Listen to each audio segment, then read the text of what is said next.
did want to take just a moment and just lay out a couple of the ground rules so everybody understands how this forum will operate.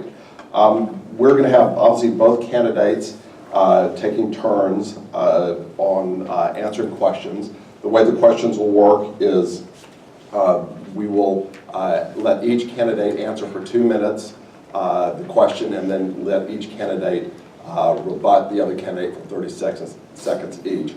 We do have a timekeeper, and I know y'all respect that.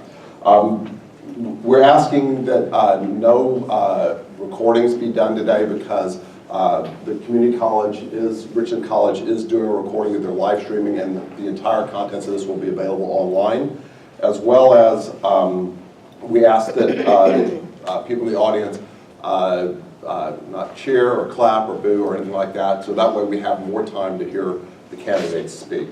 Finally, myself included, we need to remember to silence your cell phones if we can.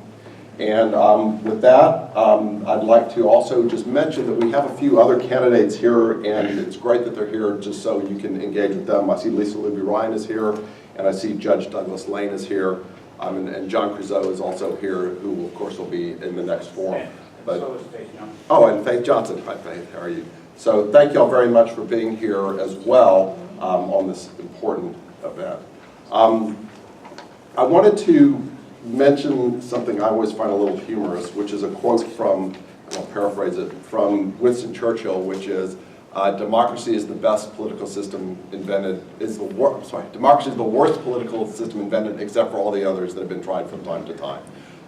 We are in a very, of course, interesting time in our democracy, but nevertheless, it is still a forum under which people discuss ideas, argue ideas, come to some kind of consensus and move forward, and that is fairly unique in the world with only a handful of other democracies that are really so open as ours. So that's one thing why I really want to say I appreciate y'all being here and talking about it. We have 2 candidates today. I'd like to introduce them both. First on my left is Wini Cannon. She earned a bachelor's degree in government and politics from the University of Maryland, a master's degree in international relations from the University of Maryland, and a JD from Antioch School of Law, an LLM from Southern Methodist University. Her career experience includes work as an attorney for individuals and small businesses and teaching undergraduate and graduate courses in business law, employment, and ethics. So it's Wini Cannon. The other candidate is J.J. Koch. J.J. earned his bachelor's degree from Duke University and his law degree from SMU Dedman School of Law. His career experience includes working as an attorney with William Woodall PC, representing Dallas County as a prosecutor, and serving as an attorney for the Dallas Fraternal Order of Police. So with that, let's welcome these candidates. Are we going to take questions from the audience on cards? Yes. Okay, so I think some cards are available in the back. If you have particular questions, fill out a card and pass them forward. I'll be happy to answer. Okay, Jeff, pass it. So I think I'd like to start out with an issue that everybody always is concerned about, which is the budget. And generally, it's just like, what is the budget would you like to see increased or decreased during the next term, and how would you accomplish that? So for lack of a coin, can we just start with you, Ms. Cannon? Yes. Well, is it on? I think it is. Yes. Just talk right. Okay. My concern with the budget is, I approve the budget as it is. However, I'm concerned about how we obtain cost savings moving forward. And one of my big issues is that the jail and bail reform is a top priority in gaining cost savings. And also, in terms of public education and support and how it relates to our property taxes, I am for putting pressure on the state legislature to pay its fair share, because right now we're about 70% to the locals and 30% to the state, whereas under the Constitution, the state is mandated to pay for public education, and it should be 50-50, but we are clearly out of balance. Thank you. And just briefly, Councilman Kleinman, we're just going to skip over the 3-minute open. Let's answer this question and do the 3-minute open. I'm Okay, so sounds sorry. good. We'll finish this one up. Listen, I'm an attorney, I always have things lined up properly. Anyhow, regarding our budget needs, it's striking that Ms. Cannon pointed to the jail and specifically bail reform because the amount of money that would come out of the budget for that is largely non-existent. If you look right here, Dallas County Criminal Court Management has the population of our jail. Out of the 5,000 individuals that are in jail, there's only misdemeanor pending on 186 individuals. Felonies are about 200 folks. So if you take those folks out of the jail population by bail reform, that's not going to be a great unleashing of a burden when you're talking about less than 300 people that are going to be out of jail. But where it does matter is justice. So getting people out on bail reform has nothing to do with dollars, it has to do with justice. Now, if we're going to be smart with our dollars and our overall budget, we need to improve the efficiency of our employees. That is the largest budget line. We pay a lot of people to do a lot of stuff in imperfect processes that are wasteful of our county dollars. We need to implement more software where it's needed, proper software, particularly when you're talking about TechShare and some of the other bad programs that we have. That needs to be updated to be as good or better than what we see in the private sector. Process improvement overall will decrease our employment costs. We'll be able to roll more people over out of positions as they move on to retirement. The second biggest piece would be reform when it comes to our legal bureaucratic system, leaning more on the state and some other best practices. I think it's also important to say I will not be involved in lobbying the state. I will be completely focused on what we do here at the county level. What goes on with ISDs and what the state does with their financing is something I may speak about, but it's not something I'm going to take out of the county people's time to go lobby the state. Rebuttal, please. Yes, 30 seconds, please. The jail costs, while court management and personnel are fixed costs, it's $5.7 million we're spending on laundry. So to say that the budget, the concern with our costs associated with the jail is minimum, that is not supported by the evidence. We pay for health care, we pay for laundry, we pay for lunches. So it is a tremendous line item that can be a cost saving to our county residents. Thank you. Do you want to rebut? Or not? We can Facts are facts. Okay, great. So thank you. So I apologize. Thank you. I apologize that I jumped right into the question. I was so eager. We did ask candidates to prepare a 3-minute introduction to themselves, and if JJ, if you'd like to start with that, that'd be great. Sure. No, the most important thing that I wanted to get out of that is to thank everyone for being here. I really want to thank the chambers for hosting this event, and certainly thank the League of Women Voters for their participation here. It's wonderful to have a thoughtful debate while the majority of the folks in politics are engaged in a shouting match, and we're going to do better here. So, as many of you may know, or some of you may know, I was born in New Jersey. I am deeply concerned about the middle class here in Dallas County. My father teaches high school in Elizabeth. My mother was an investigator for the state. We lived a middle class life, but we, at some point, lost our house, and we went to two skids that essentially were poverty. I know about the fragility of the middle class that is deeply, deeply affected. And here in Dallas County, we cannot lose our middle class. It's critical that we have someone that is going to focus on fiscal responsibility and making sure that we protect the middle class. I went to Duke University, came down to SMU Law. I followed my parents' advice. Go and find where the American dream is still alive. And I found that here, and I want others, and I'm going to fight for others to make sure that they can have that same dream here. As a prosecutor here in Dallas County, I represented the Fraternal Order of Police and was also a general litigation practitioner, practicing every type of court here in Dallas County. Got scooped up into the Tech Wildcatters, had a tech company for 2 years. I was not only an econ major at Duke, but also kept my hand in computer science.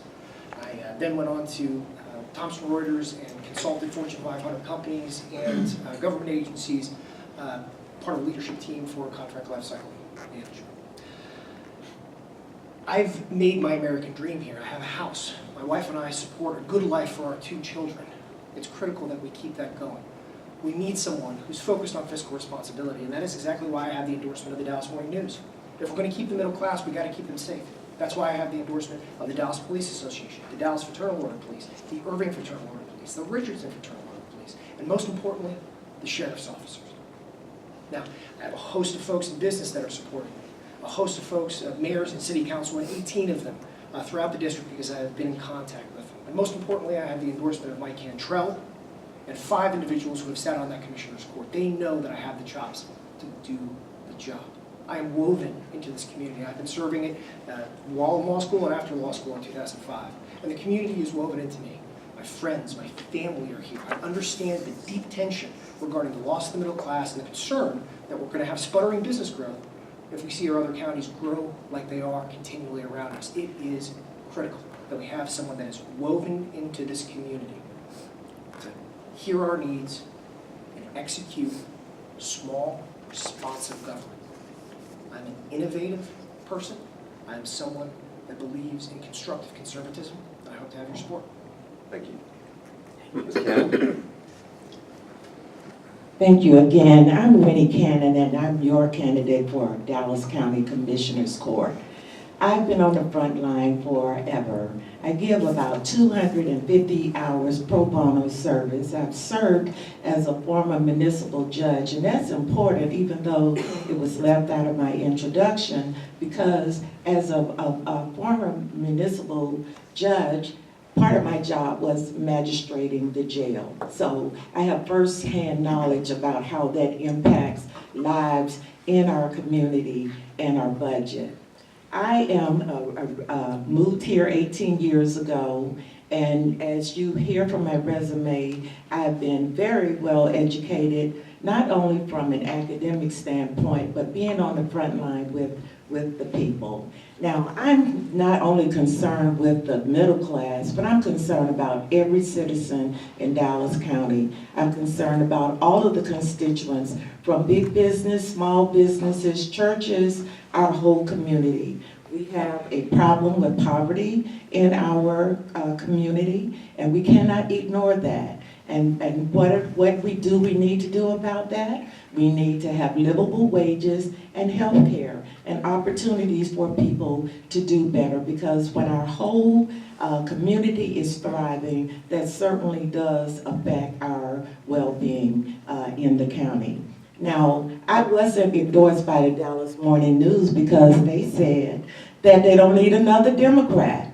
My opponent was a person who the Dallas Morning News said that they could never recommend. However, they found fit to recommend him this time around. But I will say to you that I am a woman of integrity. My record speaks for itself. I'm committed to the people. I have served in the community. I have worked hard, and I am concerned about Dallas County because that's where I live. And I know as the 9th largest county in the United States, with the among the 19 that has a AAA bond rating, we can do better, we can stay on the map, and we can make this a more attractive place to live, work, and play. Thank you. Thank you. Thank you for those introductions. Apologize for the little bit change in order, but I think you'll learn if you're elected, you have to work on the fly. My next question that I have this morning is about Parkland Hospital and public health. What measures do you support to improve patient services at Parkland Hospital? And then more broadly, with regards to the county, talk to me a little bit about your thoughts on Dallas County Parkland Hospital really carrying the load for the region, and how maybe we can get other counties to contribute to the cost there. So I think it's okay, Winnie's up, thank you. Yeah, I think she was first, that was. Right, okay. Okay.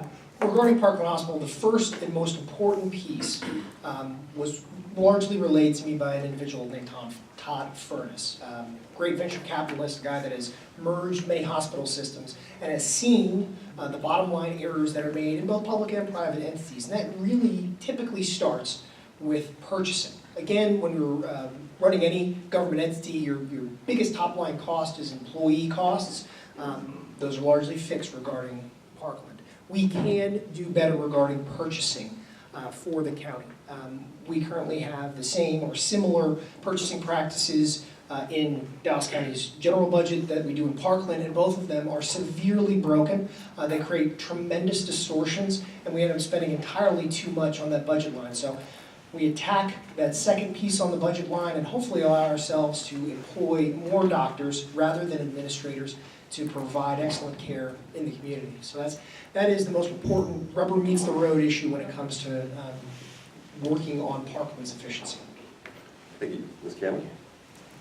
Yes, my major concern about hospital care in the region is that we are carrying the load of Collin County and others who don't have their county hospitals. So that is a tremendous load, and we actually need to find a way to make them pay their fair share to the cost of providing services. You know, we cannot ever deny anybody care, but we certainly can hold the counties, the neighboring counties, responsible for their part.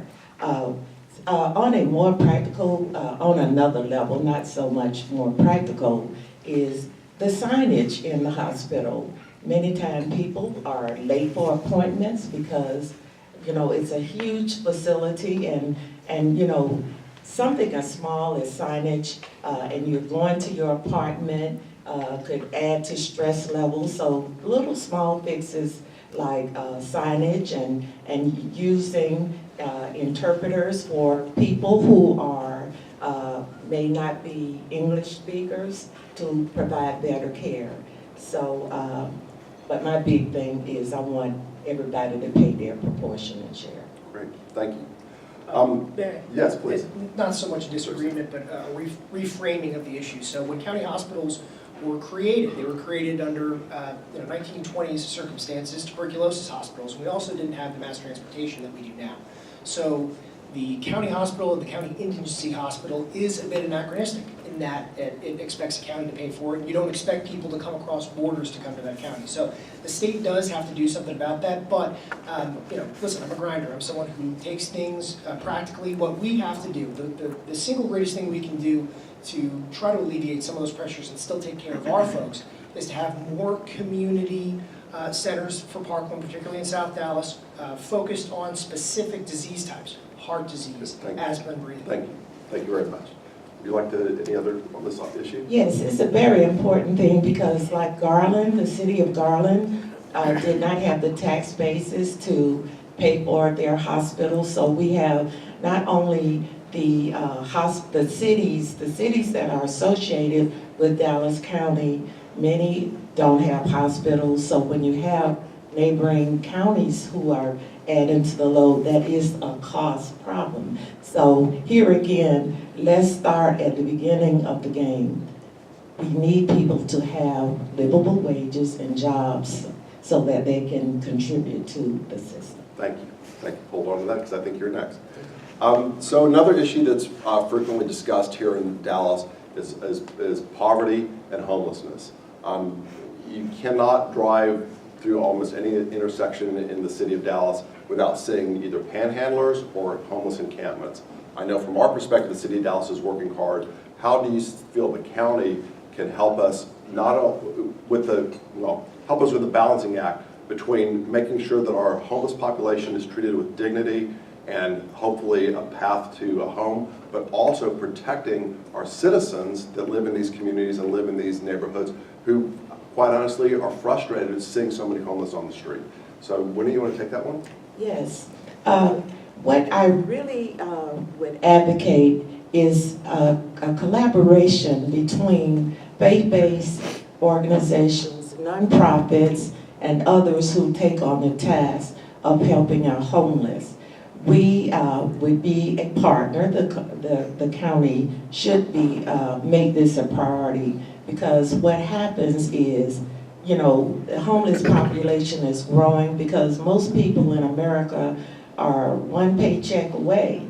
And so we have to basically work together. We don't necessarily have to create shelters and and the county take on the whole load, but we need to share the responsibility of helping our poor in our community and with shelters, because homelessness is a very complex issue, because sometimes it relates to mental health, it relates to domestic violence. So it's a collaborative effort that we need to focus on and work with people who are already doing it, but help them in terms of resources and ideas. Thank you. JJ? So, two ways to frame this.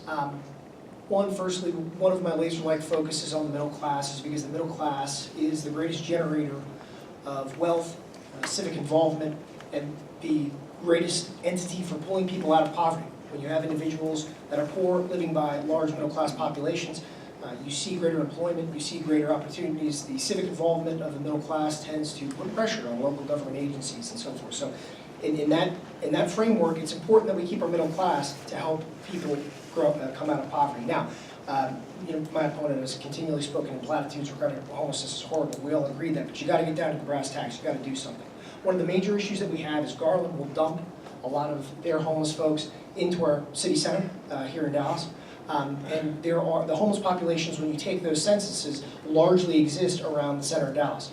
The county needs to do a good job of mediating what is somewhat a tense situation between the cities that one of us will be representing and the dump of homeless population in one area. So the first thing to do is specifically to target a détente, if you will, with Dallas and Garland, and make sure that we do have an effective shelter up there. The bottom line is that homelessness does have various causes, whether it be drug addiction, mental illness, and so forth.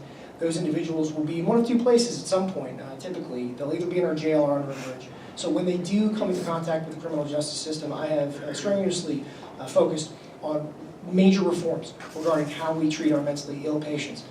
I would like at some point in the next 10 years to see our jail torn down and build a new jail, one that focuses on the needs of individuals that are coming in. Your general population, your drug population, and your mental health and illness folks. I have proposed and I have a white paper on a plan to pilot that program with 15 bed spaces and focus care on those mentally ill individuals so that we can break the cycle in the first criminal intervention and save us tremendous money and give people back their lives.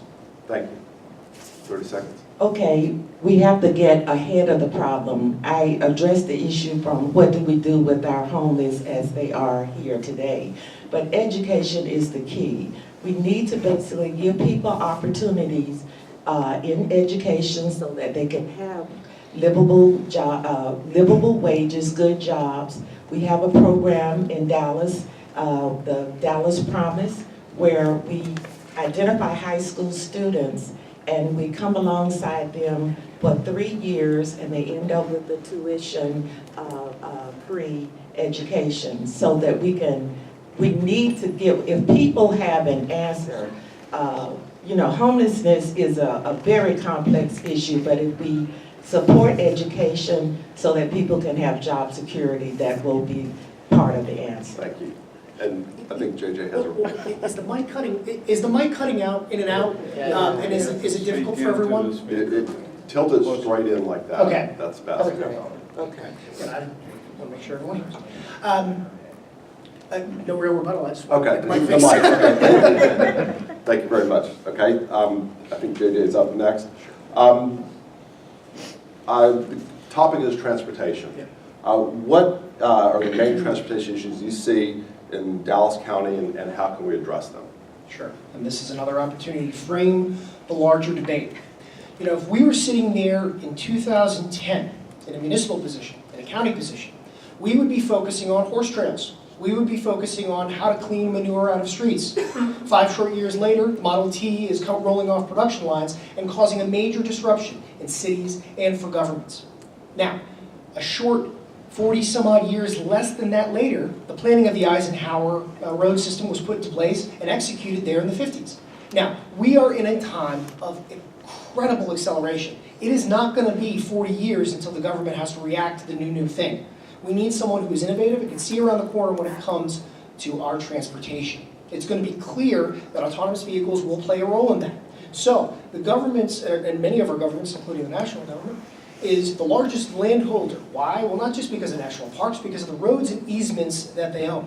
The county does as well, and municipalities do too. We must be flexible using our land rights to try to see around the corner and make sure that we don't overinvest in paving when there may be solutions that we have not yet come upon. They may be more light rail solutions, there may be more magic tubes that Elon Musk is employing, but it's going to be very careful to stay on top of that technology and be laser-like focused on making sure that we don't dig ourselves into a position where we spend billions on a prior technology when we can take advantage of the future. We have to do that in Dallas. If we are not on the cutting edge of transportation in Dallas, we are dead as a city and a county.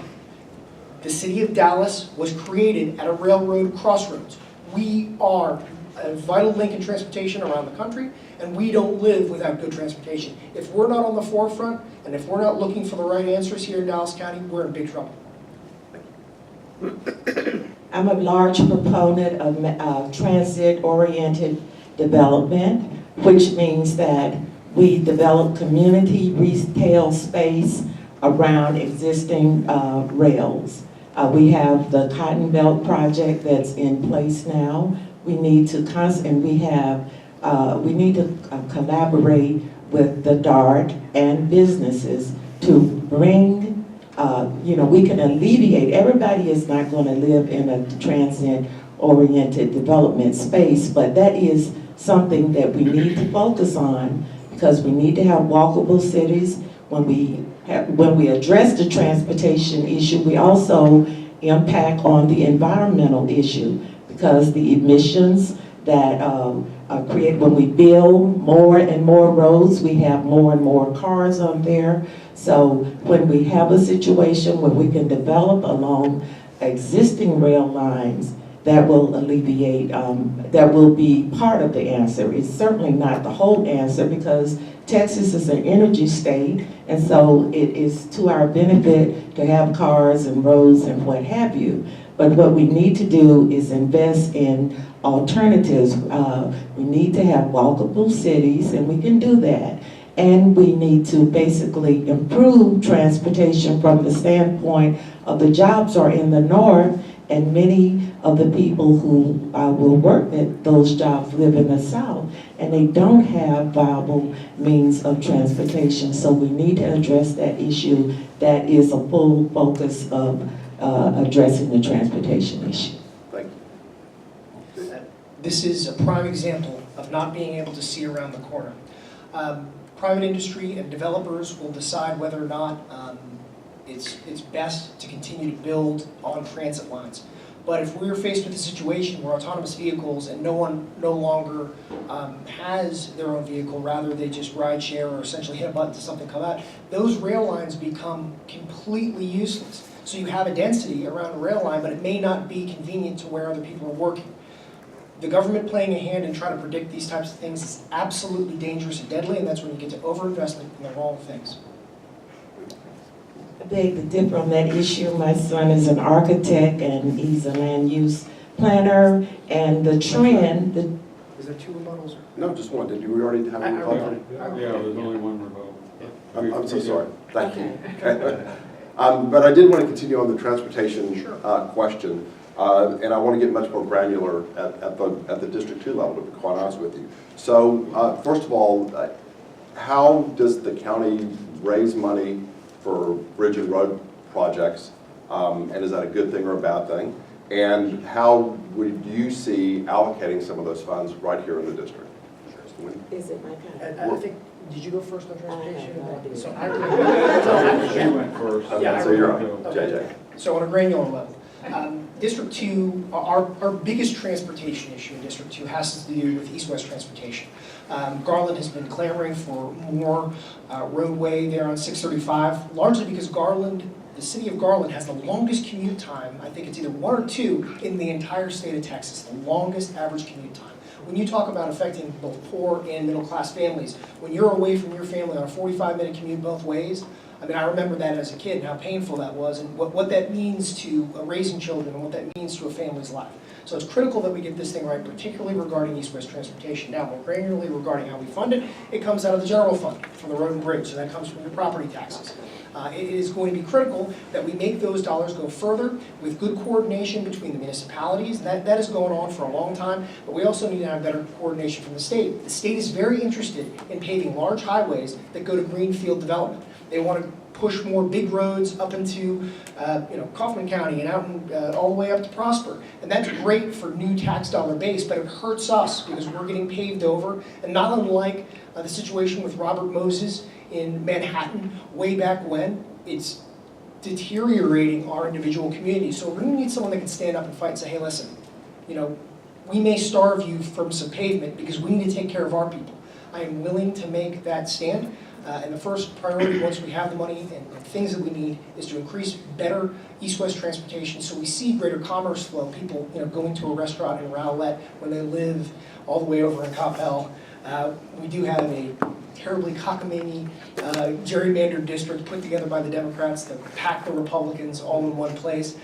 So there certainly is some difficulty in representing all those diverse needs, but I'm certainly the best person to do that. Thank you. You asked about funding, and Dallas County has implemented a pay-as-you-go system. They implemented it in 2000, and how that works is the county pays 50% and it cooperates with the cities. And this has really worked well for our county and our cities because our debt, I think in 2031, we'll be debt-free. And so, the pay-as-you-go is how we fund our transportation. There are a number of projects that are being carried out within all of the cities, from Addison all the way down to Rowlett. You can go to the website, the District 2 website, to see all of the transportation developments that are here. I won't go over them because I think I'm time barred. Still go. Okay. But I can elaborate on that also. So thank you for pointing out that the county uses a pay-as-you-go system. Do you think that's a good thing or a bad thing? Because the alternative is to obviously issue bonds. So you still have a little time on hers? Okay. I think it's a wonderful thing because part of that pay-as-you-go has us in a situation where we have a AAA bond rating. And only 19 counties in the U.S. have that. So why go to another system when we've proven that this one works? JJ, how do you feel about the pay-as-you-go system? Yeah, no disagreement. And that was done by the hard work of Lee Jackson and county commissioners in years past, largely tied together with municipal funding, so it ended up, because of the intermunicipal agreements, we are happily trapped along that road of fiscal responsibility. So it's critical that we keep on that road, but then also, it's wonderful to have a AAA bond rating. It's also important to use great discretion in when you use it. So, it's nice to have that there, but hopefully it's not the bright, shiny thing that people that want to spend money go grab after. And I'm going to ask one other similarly related question. Do you think it's appropriate to be using county funds on things like bike trails for transportation? Yes. Yes, I do. I think that bike trails, walking trails, all of this helps preserve nature, and it's good for the residents of the city, of the county. JJ? And the municipalities that we create these trails in. Yeah. It is not an unalloyed good. I mean, there are some limitations to what the county should be getting involved in. If there is multiple municipal jurisdictions that want to connect together by a larger hike and bike trail, I mean, we have the circuit trails that are going around Dallas. If they want to be connected into other municipalities, there then would be an argument for the county getting involved, but there would also need to be an additional tax revenue argument along with that. So if we're talking about specifically Cypress Waters up in Coppell, there's no hike and bike trail, you just have a gigantic highway.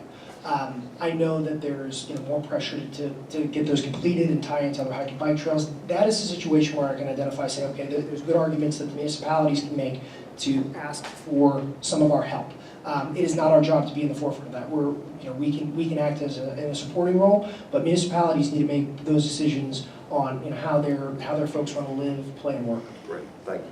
So Little rebuttal. well, I think 50-50 is what we, when we invest in any money in terms of bike trails or what, any project is a 50-50. So just wanted to be clear that we're not underwriting the full cost of those ventures. Okay, thank you. I'd like to change the topic a little bit to education, and I've actually got two kind of related questions. But really the focus of them has to do with the tax ratification election that we're looking at in both our Richland School District and Dallas School District. What is your position on that? And tell us a little bit about your thoughts. I'm not sure, are we up with Wini? Who did transportation first? Okay. Okay, thank you for helping me. Well, the tax ratification elections are a prime example of how democracy works. There is a great bit of fear-mongering that's going on the left regarding the governor's call to cap property taxes, property tax growth to 2.5%. The thing that is unstated after that is that after 2.5% growth, you go to the taxpayers and ask them, is this okay? That restraint is important, and that's really how democracy should work. So we're seeing democracy in action, both in DISD and Richardson. They have to go beyond what normal tax increases would be. DISD has done a tremendous job improving their schools. So I think for the taxpayers, and I'm a taxpayer in DISD, I think it is, that they can be trusted with the dollars. Richardson has a slightly different situation, and I went to an event where there was pro and cons with the Lake Highlands Republican women, and they're in a little bit of a different financial situation. They have some structural issues. They have more schools than they have people, lower densities. So they want to maintain the ability to be flexible if their population grows, but in a reasonable way. There's not a whole lot of development that's going to come out of the areas that they're targeting. So I can see where there's some wrongheadedness, but I can also see that education is an incredibly critical investment that is one of the blocking, tackling pieces of government. It's not one that we as a county get directly involved in, so it's one that we can kind of sit on the sidelines, and I think it's important to make sure not to overstate any position, because we shouldn't be overusing our influence in these local elections. Let the people of Richardson ISD figure that out, and same thing with the ISD. I think the people have the facts. I'm glad that this is all happening in November, so more people come out and vote. That is another critical aspect of it, to get more buy-in. When you've voted on the thing and thought about it, you're going to get more buy-in in the long term. Thank you. Wini?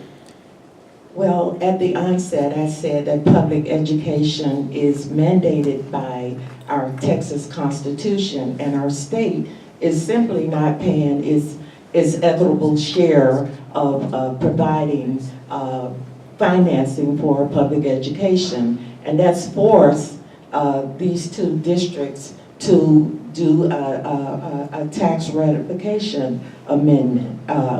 A referendum. A referendum will be on your ballot in November, and that's forcing.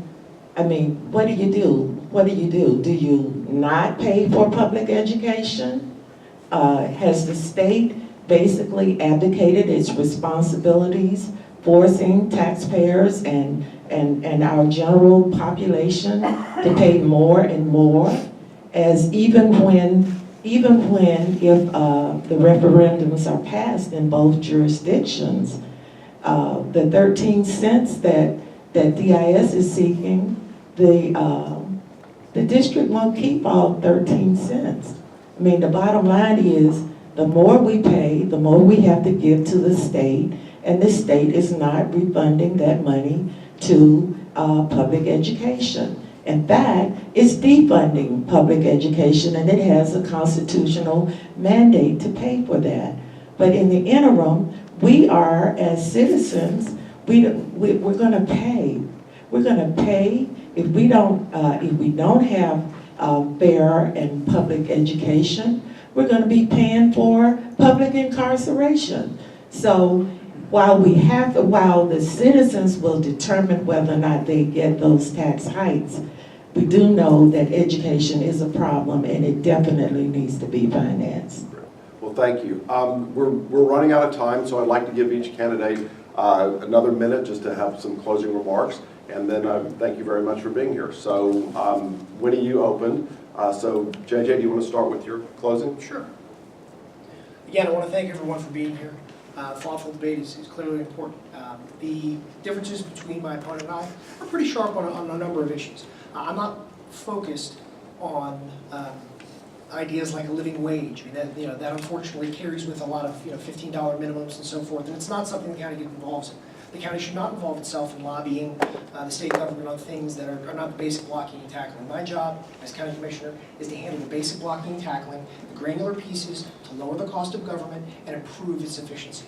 Without doing that, we are not going to see our middle class stay here, and we are not going to grow our middle class. Our middle class is the greatest engine for bringing people out of poverty. Every economist agrees. So when you support and provide for the middle class, you support and provide for the poor, and you support and provide for a greater future for all of us. It is absolutely critical that we have someone on that commissioner's board that is focused on fiscal responsibility, focused on accountability, focused on making sure that we don't slide into corruption like we have in the past, and having it at critical points, an antagonist to make sure that that goes on is critical. We do not have that voice if we have an all-Democrat court, and we can go in a very bad direction if that happens. Well, what I'm told is if a person is dying on the street and they need care, and someone comes up to help them, if that person has the potential to help you, you're not going to be concerned as to whether or not that person is Republican, Democrat, Independent, Martian, or otherwise. You're going to be concerned that that person cares enough to stop to help you and is competent enough to deliver the services. I am running as a concerned citizen who is uniquely qualified to serve the citizens of Dallas County and District 2. I am fiscally responsible, but I'm also creatively resourceful. We cannot ignore the fact that our state has $13 billion in a rainy day fund that they wouldn't even give to Houston when they had a rainy day. We have issues with our public education. We have situations where we need to have livable wages. And yes, I am for the county doing its part, using its resources and acumen to make this a better place to live, work, and play. I am Wini Cannon. I'm not ambitious. I'm doing this because I'm a true public servant. I have integrity. I have never been charged with any kind of impropriety as my opponent has. So vote for me, please. Thank you. Well, I want to thank both candidates for coming this morning. Let's give them a round of applause. It's very, very